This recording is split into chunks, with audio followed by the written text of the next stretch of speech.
So I had a small item I wanted to run past everyone. I have new columns for proxy config routes and clusters. Uh, Let me show you that item. Well, I just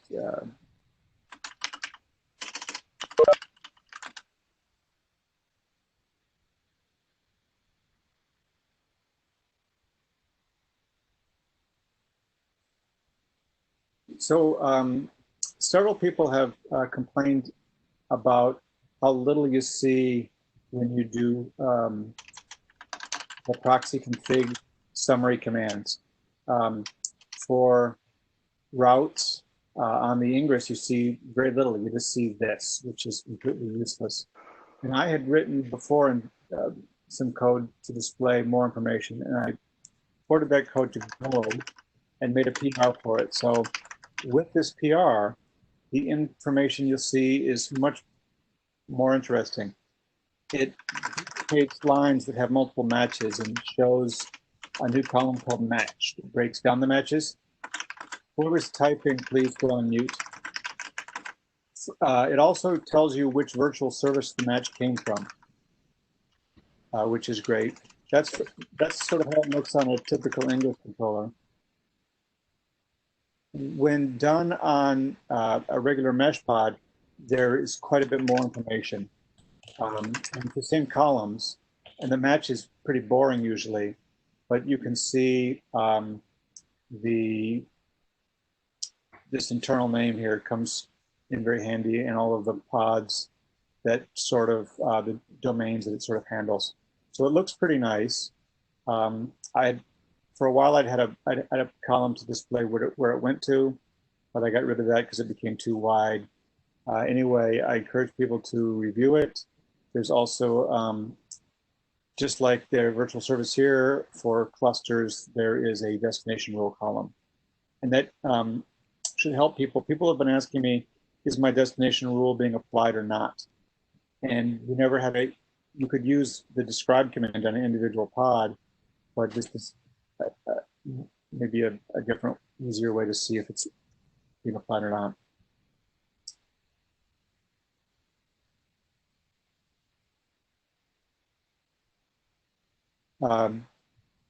So I wanted to bring up my hobby horse, the dependencies of the central Istio refactor. This is the thing that I have been spending my time on. I made a small change to the picture earlier, and I want to show everyone that picture change first. And also, I know Lynn's on the call, and she's going to be showing some document changes. And those documents don't include the Istio cuddle part. It'd be good to have at least an appendix on Lynn's document with this, and this is the latest. So we have sort of two routes that these commands can go. So if you do a command like proxy status sleep pod to tell if your sleep pod is in sync, you don't just want it to go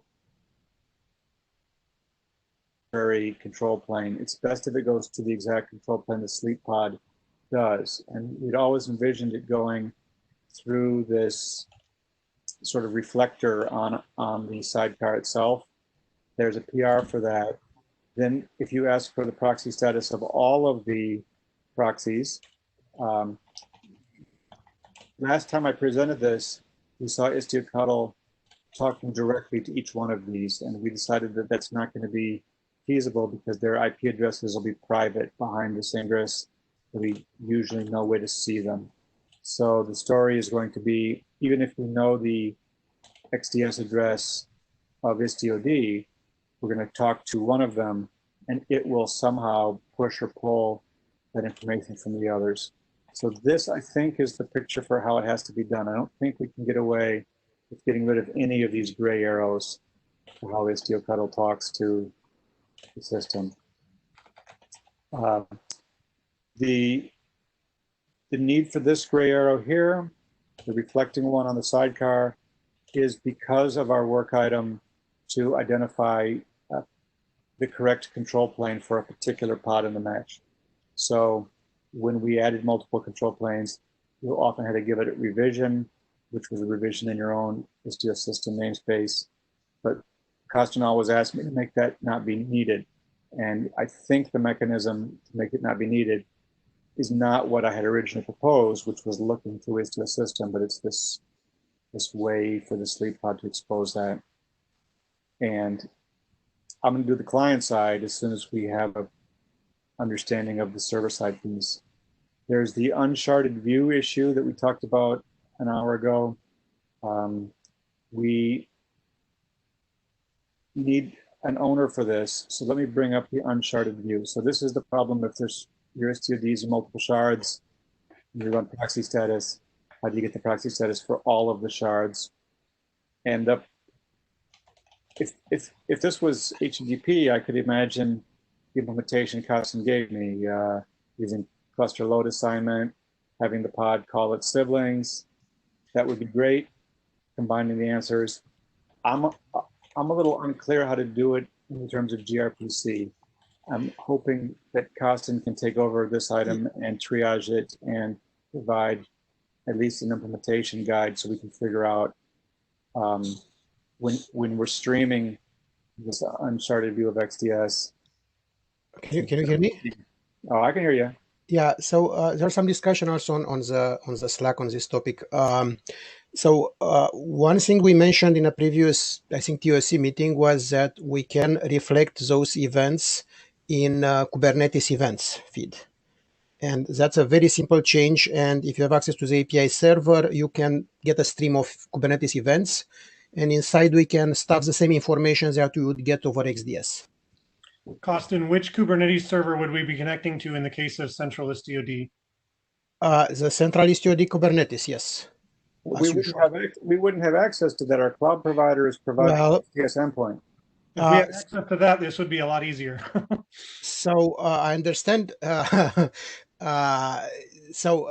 Again, what access you can have is different than full access. I mean, it's obviously a requirement or reasonable to not have access to modify pods and do all kind of stuff.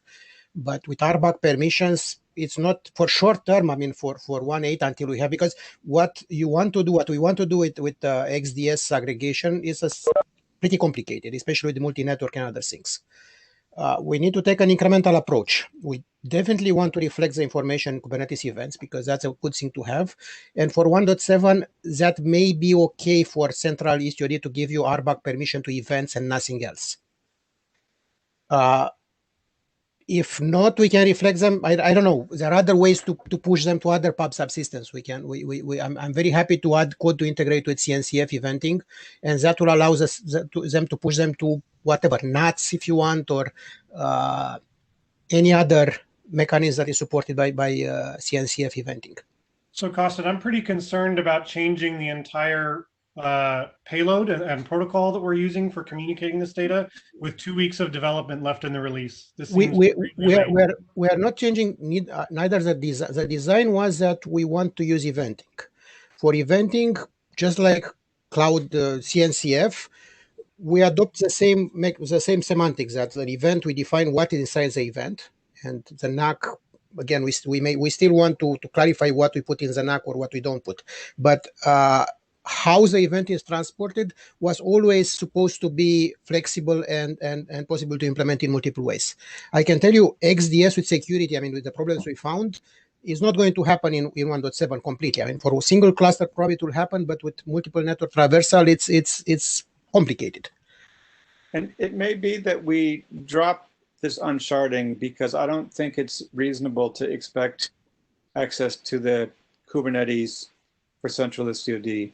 No, we have to drop proxy status for central IstioD. I don't think it's a problem. So long term we can get the information the way you want, but short term we may have. Right now we are doing kubectl exec and other horrible things. Accessing just the events is not. It's a big improvement already.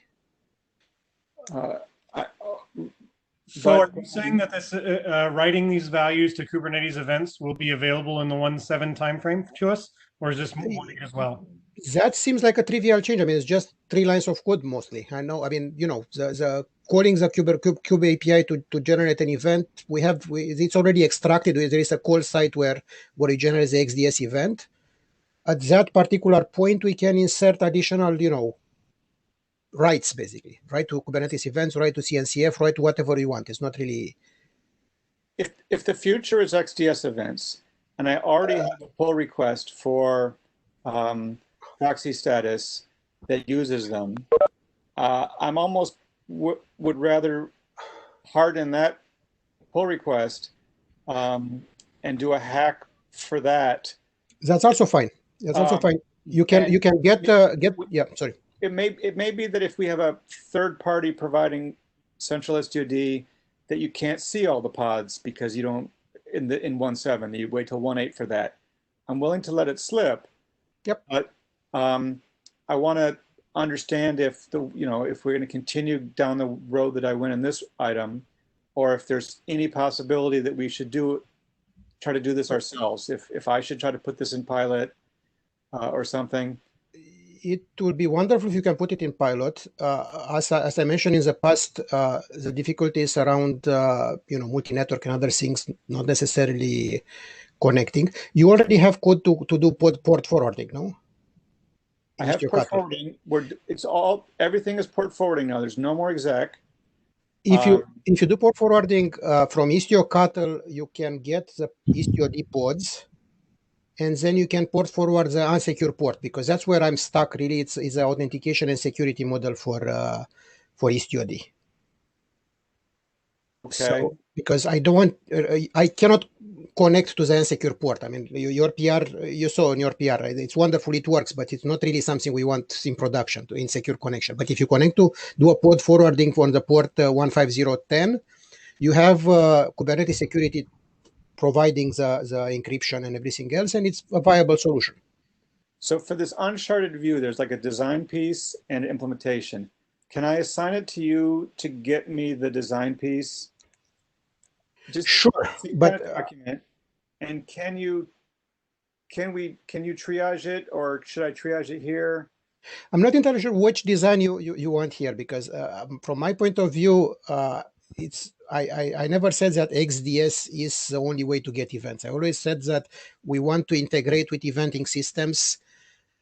I'm happy if we use XDS. I expect XDS to be the most scalable and the best, but I see the question is we need one consistent eventing system that we can integrate, whether we're talking about central STOD or VMs or any other environment.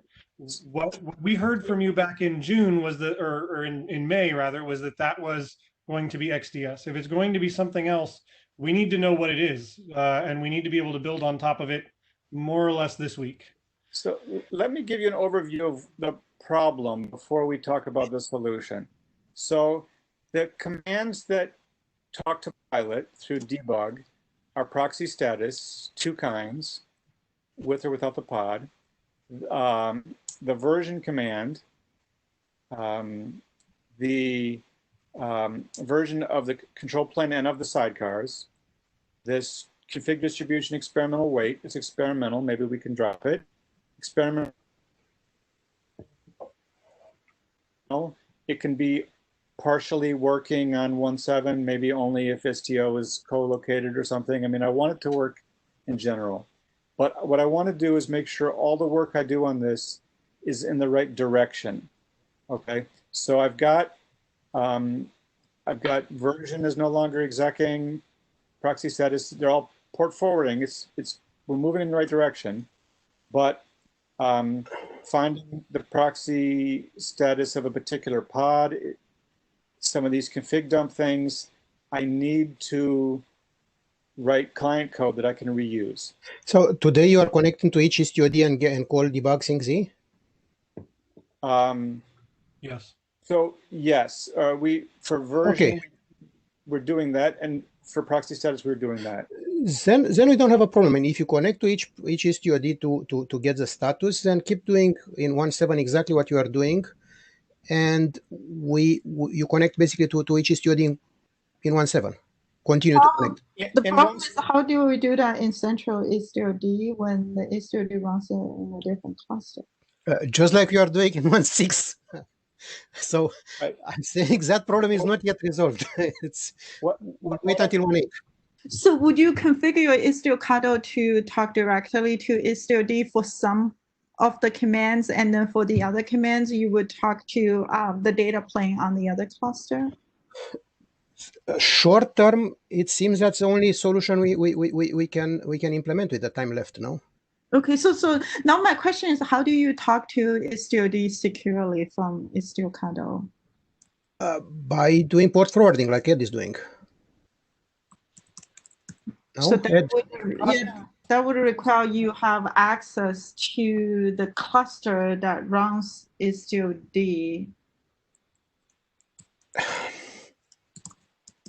So that's the exactly why the event system was discussed, right? Because it requires permission. Yes, that's a reason to have the eventing system in place. So you don't have to connect to anything. You can just subscribe to a pub subs or whatever equivalent you have. And that's why I think it's very important to continue to say that we support integration with arbitrary eventing systems, not that XDS is the only one and only event that we support. XDS is one default or whatever, but should not be the only one. So are we saying that for 1.7, if your Istio is local and you are the administrator of it, or at least can port forward into it and have Kubernetes access, then we will do that and you'll see everything. But if Istio is central, you only see a subset of the proxies because you're going to pick a random one through XDS address. And then in 1.8, we're going to solve this. Is that what we're deciding right now? My proposal was to just use Kubernetes events in 1.7. I mean, it's relatively easy to add the code to generate the Kubernetes event. And then if you have access to the event feed, which is lower RBAC than port forwarding, you will see all those things. Yeah, can you maybe educate us on what are the access to get access to the event feed? And also, I probably only want the event feed for a particular Istio because imagine that cluster might run 10 Istio for 10 different deployments. I probably only want to event one of them. No, we want aggregated. That's the whole point. We can aggregate it by enumerating the pods as we've done in 1.6. We don't need Kubernetes events to solve this problem if we have Kubernetes access. That's true. You're right. I mean, if we have Kubernetes access, we're done. The code is already written. Everything is great.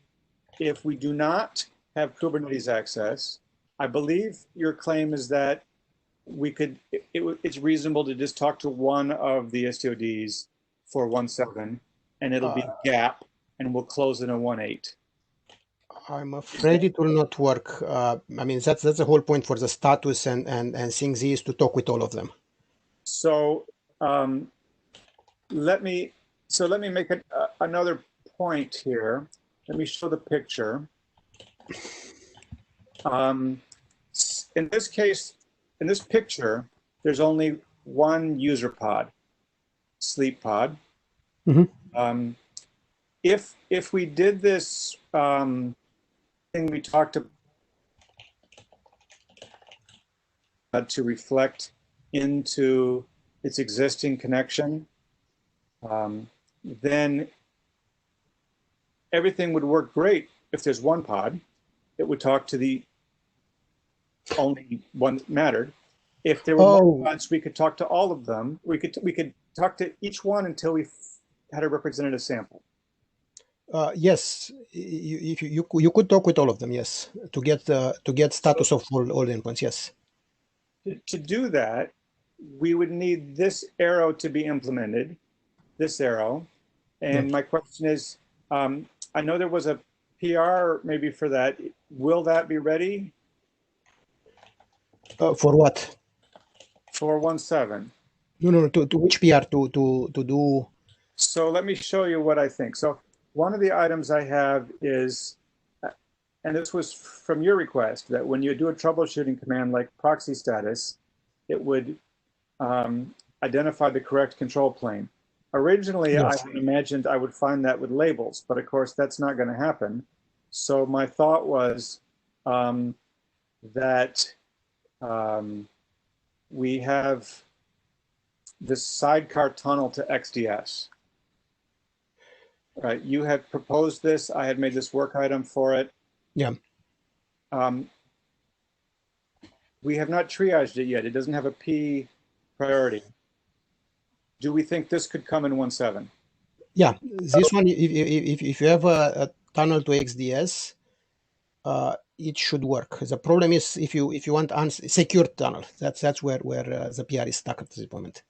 So a secure tunnel is going to be super important, maybe, but I mean, you don't really. I mean, we don't have secure tunnel from sidecar to Istio on the /debug API today. Exactly. So do we really need secure tunnel in this case if it's just getting debug information? It would be wonderful to have it, but I think we can, I mean, it's not worse than what we have today. Right. I'm just thinking loud here. To be able to support /debug on secure is probably an okay starting point, even though we do want to be secure down the road, but we're not secure today. Exactly. So if this could be a priority, it would really simplify things. First, it would simplify all of my unsharding things, I think, maybe. I mean, I would rather have unsharded, but I could live with that. It would help me deal with the security items. So I have this other item for security. How is IstioCuddle going to talk to central IstioD? Currently, I'm using this go run tool that people dislike. There is a makefile as well. Yeah. So, but a makefile, I mean, I can't tell users to run a makefile to make a certificate they pass to IstioCuddle. Someone was working for VMs now to the token. Yeah, can't we use the token instead? John, can I assign this to you and you give me a better way to do it than what I have here, which I got from Iris? Can you assign it to security team? Iris, I think Iris did a lot of work on this area. I mean, or I don't know who was supposed to do I can ask Iris, how do I assign it to security team? I think with the, I don't think you can assign to a team. You have to do an individual or add the label. I think basically today you can use the token to get a cert, and then you can use the cert with XDS, but I don't think you can use the token directly with XDS only.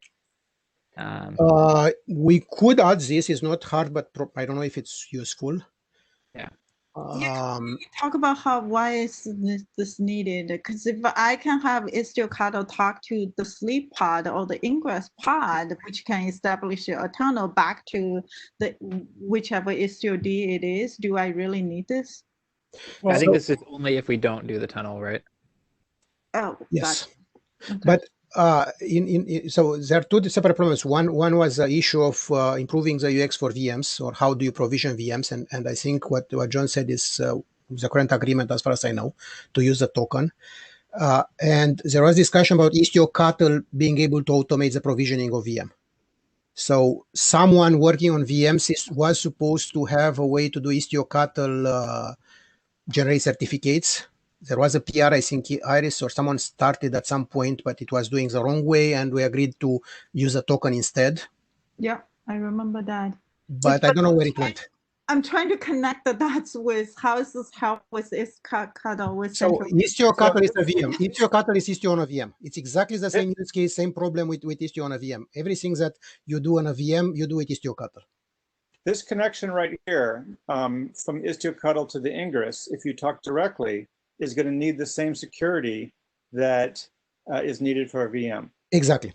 Frankly, it needs better security. It needs escalated privileges above what just a VM would have. No. You connect to XDS. You connect to regular XDS. You will have some credentials issued by, I mean, some SPIFFE identity. But it's nothing special. I mean, it's just like any VM. A VM running Istio system. I mean, if you configure the credentials to be in Istio system, you have that. So, Costin, last time we spoke, we discussed that a proxy may not, actually, maybe you weren't part of that conversation. I think it might have been John Howard and Francois, having a proxy able to list all other proxies in the mesh is a security. Yeah. Oh yeah, isolation multi-tenant. Yeah, that's obvious. But I'm not saying any proxy. I'm saying some proxies are more equal than others. Say is that the auth Z should be escalated for that particular connection. Absolutely. So isolation will make sure that if you go into example namespace, you will not be able to see anything except your namespace. But if you go with a credential in Istio system or with policies that gives you permission to see everything, you should see everything. Thank you. That will be true for VMs and everything else. I mean, it's not specific to Istio Cattle or this use case. It's something that we want to do in general. If you have a sidecar in a namespace that has egress.star, you will see everything. That's how it works today. So, Kostin, I want to do a 1-week sprint where I either work on this path port forwarding into the pod and then letting this reflection happen, or I do the path talking directly to the XDS. Which one of these should I sprint on? The right path or the left path? Both of them are going to need a little help. This one's going to need help with security. This one's going to need help with this reflection piece. So the main problem, if you talk through ingress gateway to an Istio-D, is that that relies on the multi-networking. So we have a limitation. I mentioned before, I don't know if people understand what the problem is. With multi-network, and really this is a use case for multi-network because Istio Cattle doesn't have direct pod reachability to all the pods in Istio system. So from Istio Cattle, you can only see the IP of the ingress gateway. You cannot go to the pod IP of each Istio-D replica. Your problem is to connect to all Istio-Ds. In order to do that, you need to be inside the network and to have the pod IPs. So if you go to the path on left, you go through the ingress gateway. Right now, you cannot reach individual pods. You get a random one. I can reach. So that's why I don't like the one on the left until this event mechanism. I agree, and I agree with this statement. So I think I should go this way as well, because we actually may not even run ingress gateway on the left side. So I think the right side is more resilient, regardless the networking, regardless whether you run ingress gateway or not. Well, you will need some gateway to you cannot have Istio-D exposed. I mean, you need something. Right, but it may not be an Istio ingress gateway. It will be a gateway. Sorry, it will be a gateway, not the Istio default gateway, but some load balancer that is there. So Lynn, I think the only dependency we have there is that it's a URI, that there's some address that we can hit that will get us to the Istio-D. Yes. Usually an ingress gateway, the way that we deploy things, but if that's a Google load balancer or CDM thing, that also works. Okay. Yes. For this week's sprint, I can try the right path. I think so. For this week, that's the best plan. And that is going to require, again, it'll require the. So the identity of all, the identity of all Istio-D servers should be available by looking at the CDS response. So, and when will we have a test PR for this? This is going to unblock me if I could get this. You don't need a sidecar tunnel to Istio XDS. You can just connect directly to Istio XDS, no? Using like writing a reflector pod. What do you mean? Just call XDSC. Just if you use a ADSC client in the pod. So I think what you're suggesting then is that I implement that myself. You should be possible. Yes. I mean, you kind of already did. No, that was your PR. You had. Okay. You were calling ADSC, connecting to XDS, to Istio-D, and that was what your PR was doing, no? Or did I it was. So I could take the code that I had written here using Istio Cuddle, ADSC dial. I could move it into the sleep pod. So agent, would that move it into the Istio agent in there? Ed, that's what I'm doing. I took the code that you wrote and put it in Istio agent. Really. Well, almost. I would love to test my code that you have ported. Let me see if the PR is passing the test now. I mean, thanks to John for the recent refactoring. I had 3 large conflicts. Let's be nimble with that. Okay. So I think I have a plan for this week on those items.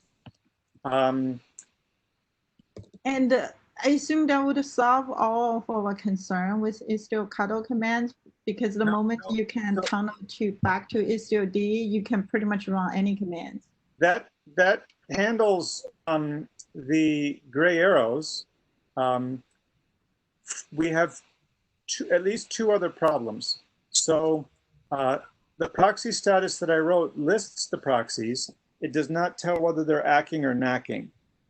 Costin, I believe, thinks he's waiting on me from what I heard him say at the workgroup leads.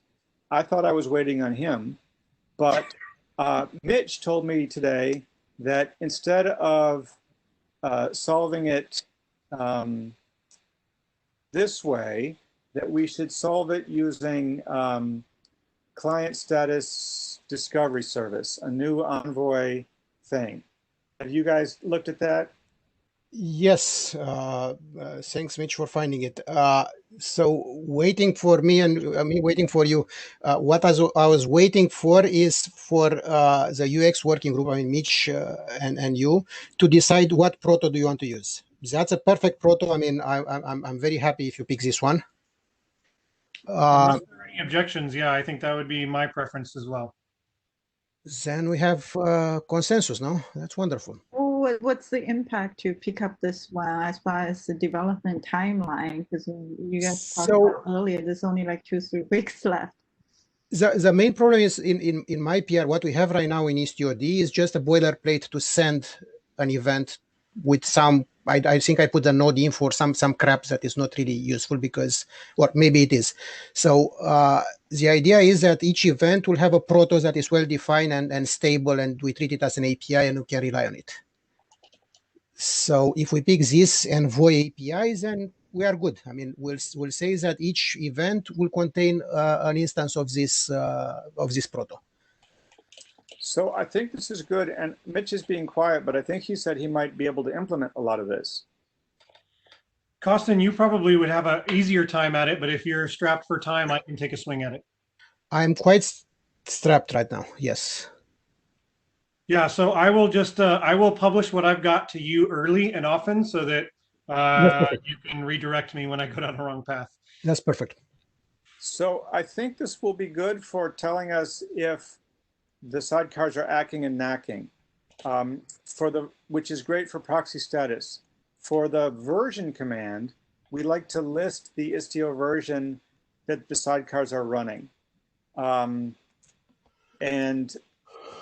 I think the connections API that we've been using before might do that. So the question, though, is how they sort of interact.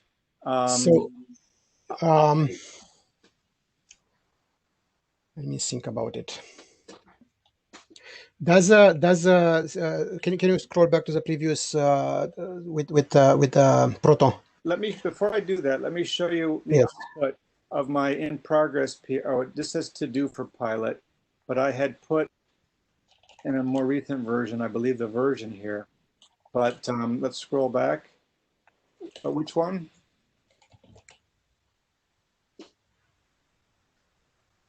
The client, this one? Yeah. So if we could generate this, so basically when a sidecar connects, it will get LDS, and so you will have this event being generated. So if you are listening for this particular event, you will know you can probably stuff the version somewhere. Right? I was trying to see if we have any metadata included in this, because the version is passed from the sidecar to pilot as metadata. If we can pass this metadata in the event, you are golden, because this event will give you both the version and the ACNAC status. John, do you think it's reasonable?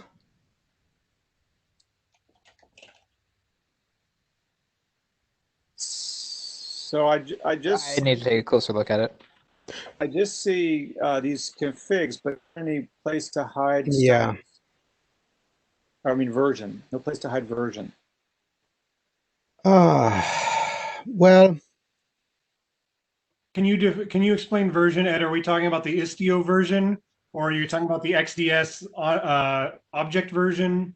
It's the Istio version. So if I do,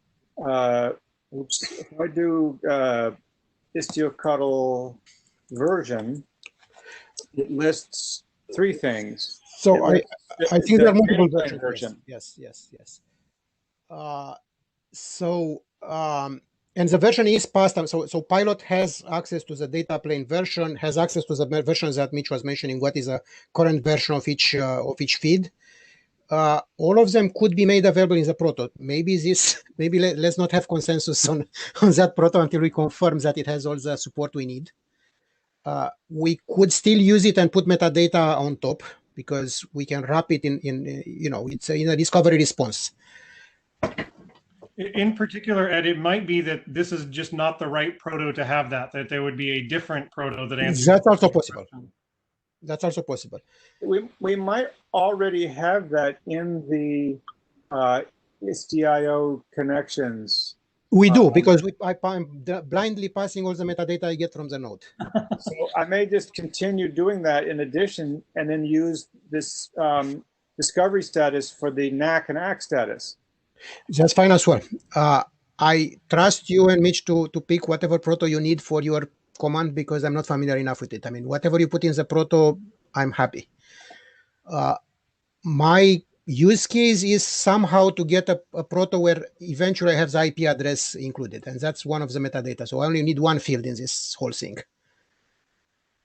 Okay.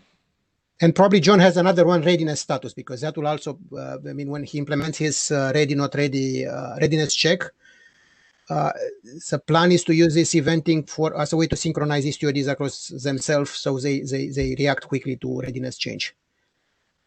Okay. Well, I think I know what to do this week to move forward. So I will. If it's easier, having a single proto to rule for both cases, I think is perfectly reasonable. Because every connection has at least an ACK somewhere, and if ACKs contain all the information that we need, then we can add later if we want a lighter event. But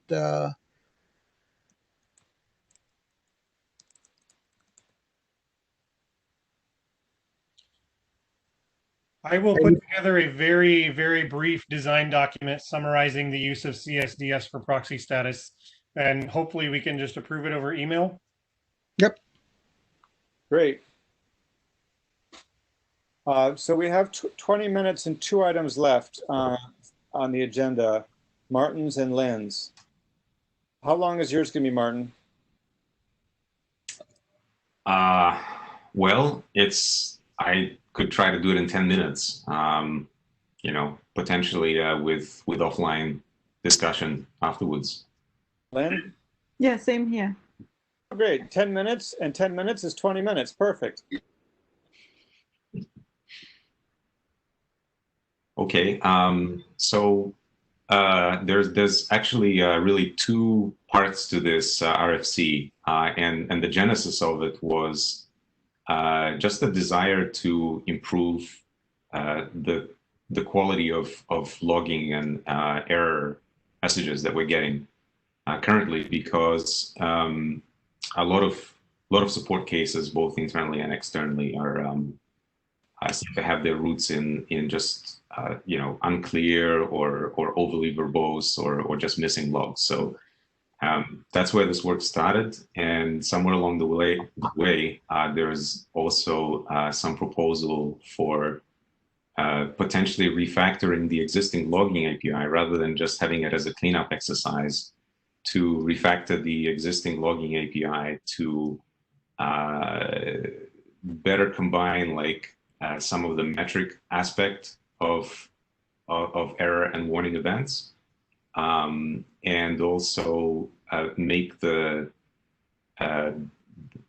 logging messages be more maintainable going forward, because right now it's difficult to enforce every single error and warning message that a developer writes. And so a second thing that came out of this is a proposal to extend the existing log package that we have in Istio packages to add some optional functions to scope to support that. And Ed, if you could maybe scroll down a little bit to the retrofit proposal. Yeah. So this is a V2 of the package API, which originally had quite a lot of feedback. It was a very rough proposal, and there was a lot of discussion and feedback. And I tried to incorporate all that feedback, which I left as comments at the top, into the second version of the proposal, which is what's in the document right now. And the main thing I think that I took away from the comments was A, not to force people to do anything. So what's on the table right now is optional. It's there's no required API change. Logs and scopes will continue to work as they do right now. The stuff that's in there is intended to be optional and incremental, and it includes things like adding structured logs, so adding context and just local values to the logs, which can be passed around. Right? If I scroll down a little bit, please, Ed. And I think the main thing, the main proposal on the table, where I think that there is still some contention is this idea of a dictionary. So what this is saying is that rather than capturing all the logging information and metric information at the call site, what we'd like to try to do is have that live in some file, which is where basically all these user-facing messages are enumerated. And this file comes under the purview of folks that are more have a more interest in user-facing stuff, like the UX group and docs perhaps. And the idea is that we would slowly go through the existing body of errors and warnings that are there in the logs and gradually retrofit the most important ones to this kind of format where the log site mostly points to information about the error or the condition which is contained in this one file, this error dictionary. And besides the content, the user-facing text, I also included some proposal for hooking in things like metrics. So as part of the dictionary definition, if you could go down a little bit, Ed. So we still have the same definition of a metric. It's just that now there's a list of metrics that's part of the error dictionary definition. And when the actual log message occurs, like scope.errorf or whatever, having this error struct actually be passed in would result in this event actually making its way to any metric listener that would be consuming these events. So the metric listener would actually get the context, labels, also the entry from the error dictionary, and it could basically increment the metric or whatever. So again, this is optional, but this is just showing a way that you can combine a metric handler and a metric definition with an error dictionary. So maybe just scroll down a little bit more, Ed, please, to registering a sync. So targeting is more just like talking about scope, but I think that's like relatively vague at this stage. But in terms of just how this is actually communicated to users, this is again, it's sort of an optional plugin framework where you could have like a log handler, like a log listener that receives notifications, callback notifications of local error and warning log messages and receives all the information from that call site, including any context labels, etc., and the dictionary error definition for that particular event. And it's able to do something like, use Zap or something like that to log to some output. Similarly, a metric handler can define a callback to increment a metric or whatever. So I think that that's pretty much the proposal, and I'm looking for an approval for it. The state is, I've passed it around and I've talked with a bunch of people over it, and I think there's generally good consensus. I believe that Costin has some pretty strong objections still. I think that I don't know if you want to talk about it, Costin, or it's what we discussed in this meeting before about having access to IstioD or not having access to IstioD. So I don't think most people should not have access to IstioD, so the entire discussion is irrelevant from all the support point of view. But we need to make something that is useful as the user experience of the cloud provider themselves. Sure. I think most important is to have the most users of Istio be happy. The person who is running IstioD, sure. I mean, it's not really something that, I think they will be better off using the same tools that the users are using. So if all the information that would be expressed in logs is accessible to the user, I mean, of course, with the filtering isolation, so you only see stuff for your namespace and so forth, then why not use the same tools? More wood behind fewer arrows, basically. For me, any log, any log for me is a problem. I mean, it's something missing in the tooling that we have. So I think Costin, it's helpful to think of logs the same way that we're thinking of XDS events. If we want to take these logs and plumb them to XDS events, that's just a matter of a few lines of code and plumbing. However, XDS events don't make it so that logs are irrelevant. We wouldn't make it so that we never write logs. They still have their own independent value, but if we also want them on Cloud Pub Sub or something else, we know how to get them there, no problem.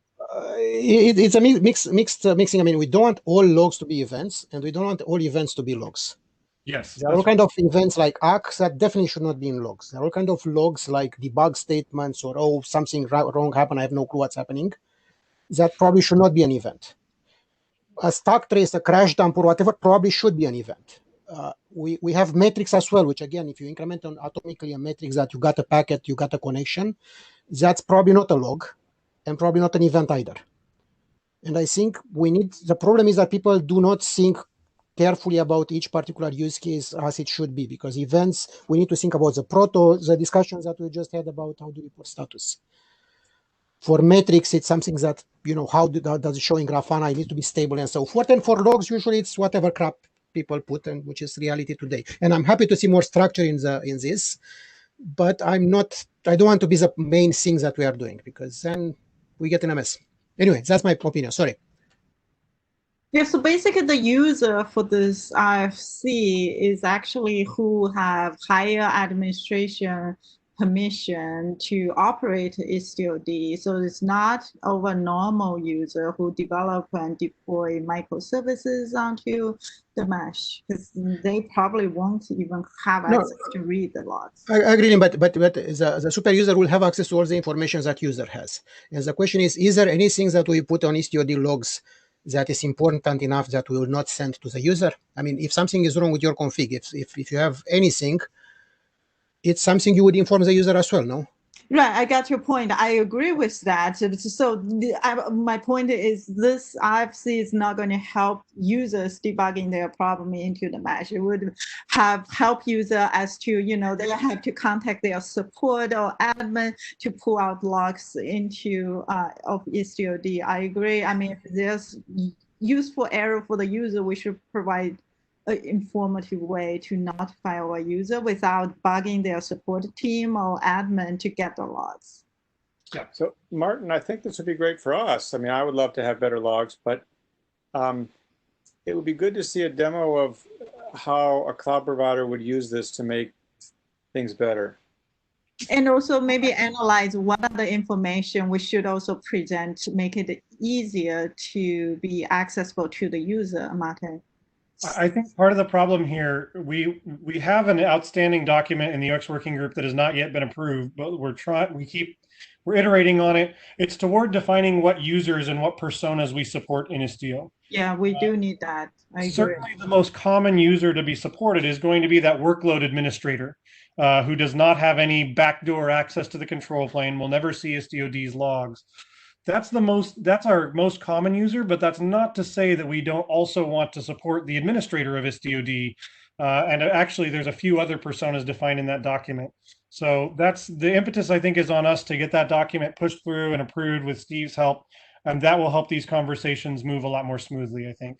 If I can add one more point, I have nothing. I mean, the reason I have strong feelings about this is I have a lot of PTSD with privacy teams, and because logs usually, at least in vendors like Google, need to be approved for privacy. They need to be scrubbed. They need to be, multi-tenant. It's a huge amount of pain to careful. I mean, privacy information that and P0's sky is falling because you logged something that you shouldn't. So I have some history with this that makes me very. It's not that I'm crazy, but not particularly. No, it's the same at IBM, Costin. I wrote a Bluemix service a long time ago, and I had to make sure that there were no passwords ever going through it. I would hope so, but it's more than passwords. I mean, the tenant ID, which can be used in. I mean, it's a lot of stuff that really goes into proper. And if we can avoid the pain. Yeah. So Martin, maybe the best thing to move forward with this document is, and maybe it's here and I'm just not seeing it, a little bit of guidance around when to use a log versus when to use something a little bit more user visible. So that it's clear what the intended audience for a given message is. Yeah. And honestly, I think log would be the last thing the user want to look at in general. If there's a simple way like analyze or describe or look at the events, people probably would prefer that first. Yep. Yeah. Well, yeah. So I do have some ideas around that, but I already have eaten 15 minutes of the time, so maybe we could just have some follow-on discussion, maybe in environments or something in the Slack channel. But yeah, this is definitely oriented towards the admins, so that is for sure. I haven't really thought much about what to expose to users and like how to, other than targeting, which was my attempt to introduce some idea of scope. I haven't thought much about how to restrict things to users versus admins. It's definitely admin targeted. Thanks, Martin. We just make sure we still have the logs that we currently have. Otherwise, we're never going to be able to debug a complicated issue again. Yeah, so definitely this is not removing anything that we have. It's more about just taking the ones that are commonly used and possibly require metrics around it, and just having a little more clarity around it by just having more review like from other work groups and just rather than being ad hoc as it is like a little bit today, just introducing a little more discipline into it. And same for metrics. I mean, whatever metrics we have, as few as they are, we need to keep them stable because they're in dashboards and alerts and other things. Yes. So, yes. Thank you for your hard work on this. We definitely should. I need to reread it. We should follow up on this either in environments or in Slack. Lynn, we used more than the 10 minutes we said we would. For your item, tell me if we should move it to next week or if we should review it separately. Yeah, that's fine. So basically, I just want to let everybody know, I provided some update to this document. So John kind of inspired me to, to think about how do we do this more simplified way by the fact that we already can run IstioD from a laptop. So I kind of having like deployment model 1 is a new deployment model, and 2 and 3 are some of our existing deployment model more towards multi multi-cluster, so I encourage everyone to take a look. And I will probably talk a little bit more in detail in the environment work group tomorrow as well. So I don't have to, present the whole thing here. But do let me know if you guys have any concerns with it. Feel free to comment on the doc. Thank you, Lynn.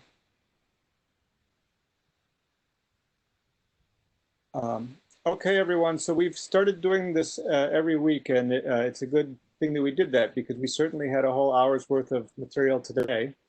I will see everyone next week, and my hope is to make progress on central STOD troubleshooting commands this week, and I may be bothering many of you on this call with that, and also some of the control plane upgrade stuff in environments tomorrow.